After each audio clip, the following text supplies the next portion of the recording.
Thank you, thank you. Wow, it is great to be here in Pennsylvania. It's a good day. Anytime you get out of Washington, D.C., and I got to tell you, I want to go to the bar and drink whatever these guys over here are drinking, because they are having a good time. They're having a good time. I want to thank a few people before I get started here. First of all, I'm so honored to be joined by our wonderful second lady, Usha Vance, my lovely wife, Usha.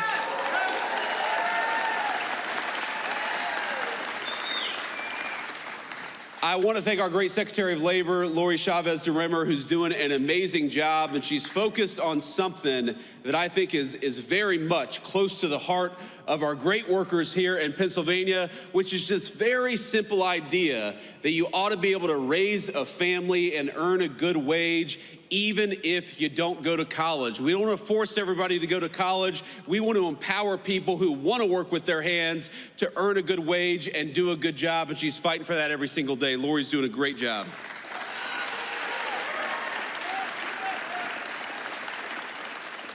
We have got our great Congressman, Ryan McKenzie. Ryan, please stand up and say hello to everybody. Ryan is doing a good job in Washington. He's got a great heart for the people of this district. He's only been in town for a couple of years, maybe only a year now, right? That you've been in Congress. And you see it all the time. You see it with Democrats and Republicans. Sometimes people go to Washington and forget who they serve. Not Ryan McKenzie. You are very lucky in Pennsylvania to have one of the good ones, and Ryan is helping us every single day fight for American workers.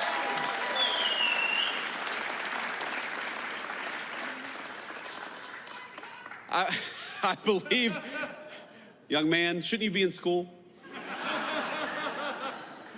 We got a great young patriot over here. You ought to come up and take a photo afterwards. But I also want to give a shout out to Treasurer Stacey Garrity. Stacey, thanks for everything that you do, and thanks for being here today. Where is she? There we go. And of course, finally, to all the employees and the management, the good people of Uline for making it possible to be here. This is a massive facility, and I think that it speaks to what's going on in the United States of America under the past 10 months of Donald J. Trump's presidential leadership.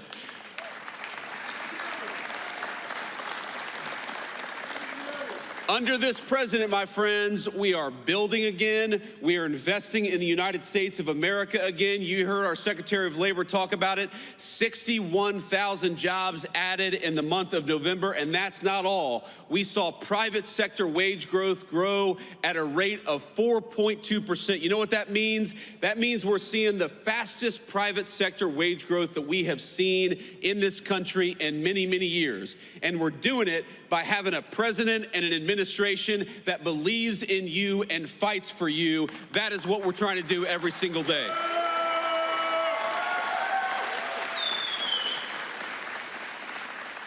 Now, I will say, as excited as I was to be here this morning, I remember when I got off the airplane, and it is cold. And, you know, like a good gentleman, I let my wife come down the steps first, and then I get to the bottom of the steps, and there's a bunch of firefighters from the great Lehigh Valley who want to take a photo with me. And obviously I love our firefighters. I'm happy to take a photo. Now here's the problem. To the right of me is all these media cameras, probably broadcasting my every moment on national television. Some of the fake news gathered with us here today. And to the left of me is these great firefighters. And there before me is a sheet of black ice. And I think to myself, if I walk over to those guys and take this photo, I am going to bust my you-know-what. I'm not going to say it because we have this very bright young man here. I don't want to teach you any bad words. I don't want your mom and dad to be mad at me. So I do what any self-respecting man would do in a situation like that. I send my wife to go and take a photo with the firefighters. No, I didn't. I actually didn't. I did it the right way, but I did do sort of the Biden slow shuffle to get over there. I did not want these national cameras to catch me doing anything, you know, because if I wiped out on that runway, you all know that would be national news for the next week. Now, Joe Biden could fall walking up the steps in broad daylight in 80-degree weather. Nobody would mind it, but if me or the president do anything like that, it's going to be plastered all over the news. But now we're here. We've made it. We have not wiped out, and we're here to talk about America's economic comeback. And ladies and gentlemen, we needed an economic comeback in the United States of America. We needed it.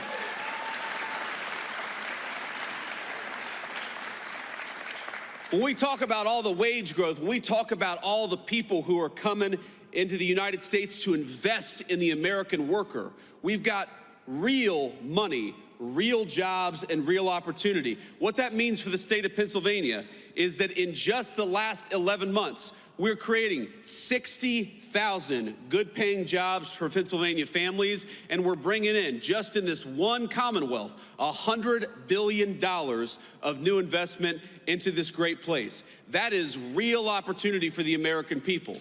That is real wage growth for the American people. And look, I grew up in a community. I was raised by my grandmother in a community where, when I was growing up, the factories were closing down.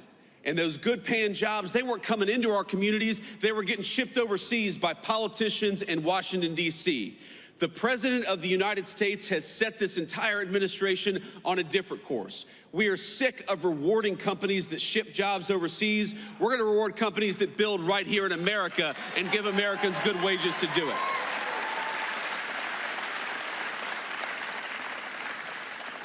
And you already see it, my friends, you already see it in some of the numbers that we're seeing.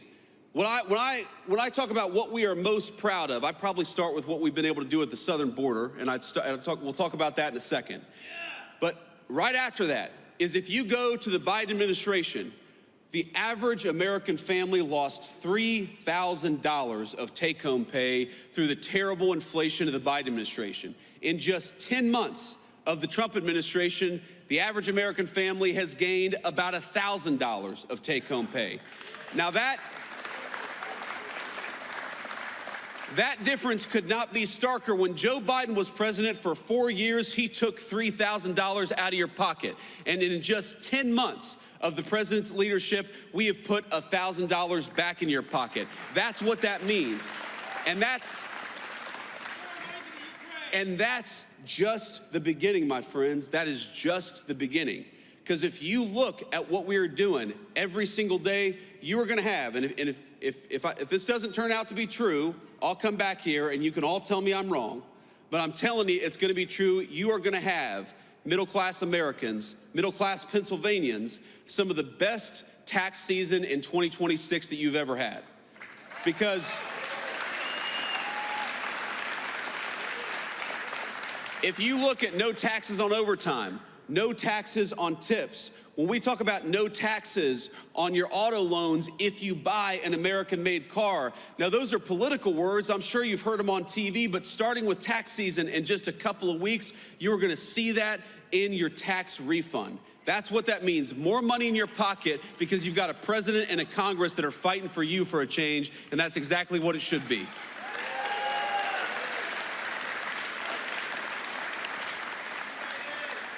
And I gotta say, I'm a little surprised. I'm a little surprised by when the Democrats talk all the time about affordability.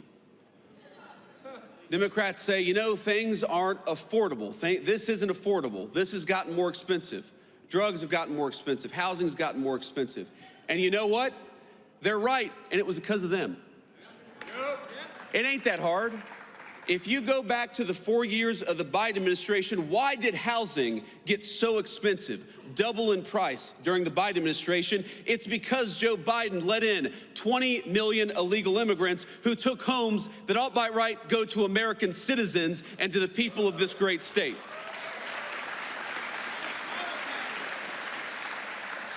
When we talk about why did health care get so unaffordable during the Biden administration, it's because Joe Biden allowed prescription drug companies to take advantage of this country. You know, Europeans were paying way less for prescription drugs than our American citizens. It took Donald J. Trump to haul those pharmaceutical executives into the Oval Office and say, no more. Europe's gonna pay more for drugs and America's gonna pay less for drugs because we gotta fight for the American people for a change.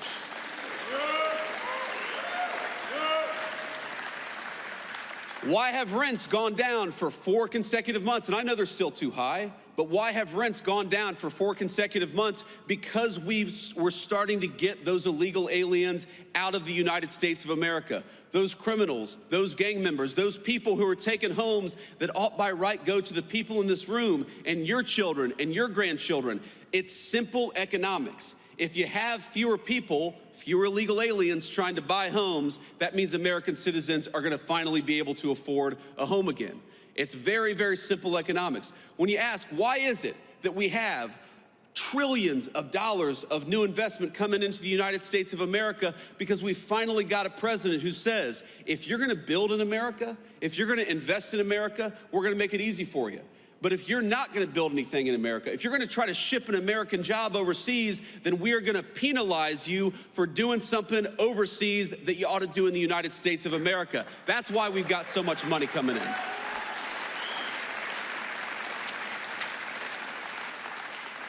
So if you look at every single affordability crisis that we talk about in the United States of America today, it's because we inherited a nightmare of an economy from Joe Biden.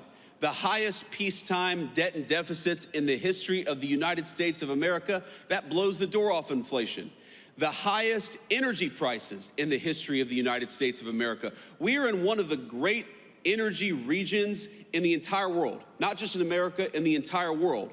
You know why energy prices are lower? You know why gas prices have come down so much? Because we finally got an American president who wants to invest in American energy and American workers instead of green energy boondoggles that are produced overseas.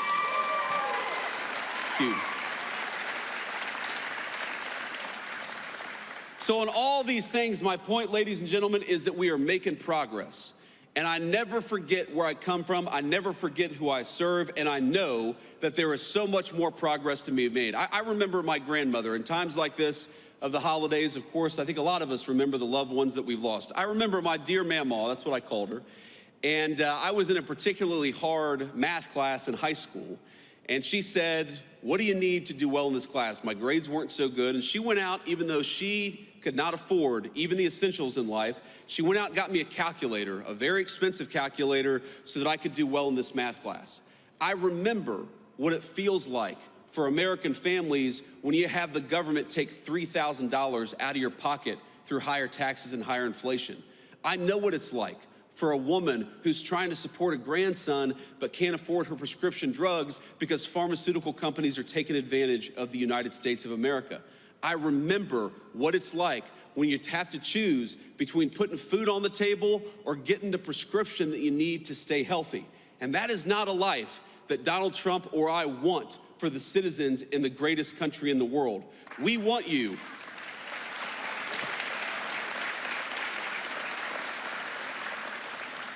We want you to be able to afford the things that you have to give your kids and your grandkids a good life.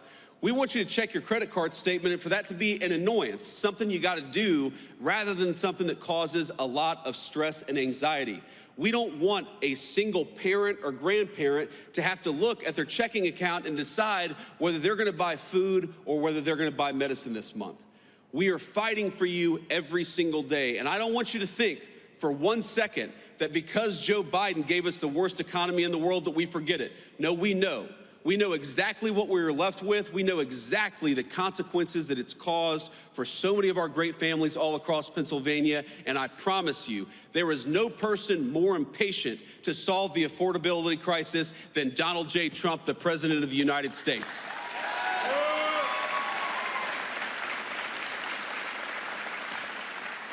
You know, I hear these guys, I hear these Democrats talk about this as if you were going to fix these problems in a single day. It reminds me of probably the third day in the Oval Office where eggs had gotten so expensive under the Biden administration. And you look, I'm the Vice President of the United States. I'm a very blessed man, but we have 3 little kids who eat a lot of eggs.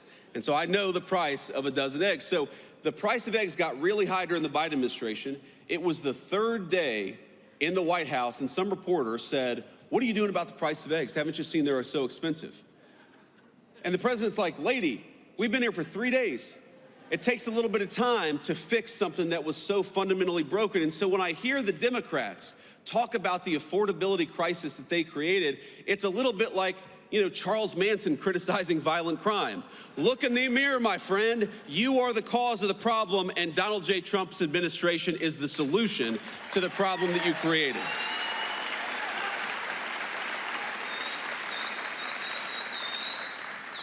I want to say one more thing here, and then I want to take some questions from the reporters, and then we'll have to hit the road. But, this is such an amazing time to be in Pennsylvania. As much as I complain about the cold, and I do, as much as I almost busted my rear end on the tarmac today, I love being in the great state of Pennsylvania during this time of year. I love Christmas time. I love the beautiful trees. I love the snow on the hills. I love everything about this state this time of year. It reminds me a lot of my home state of Ohio for reasons that you all know well. But here's the thing. During this Christmas time, I think that we got to remember that we have a lot in the United States of America to be grateful for. And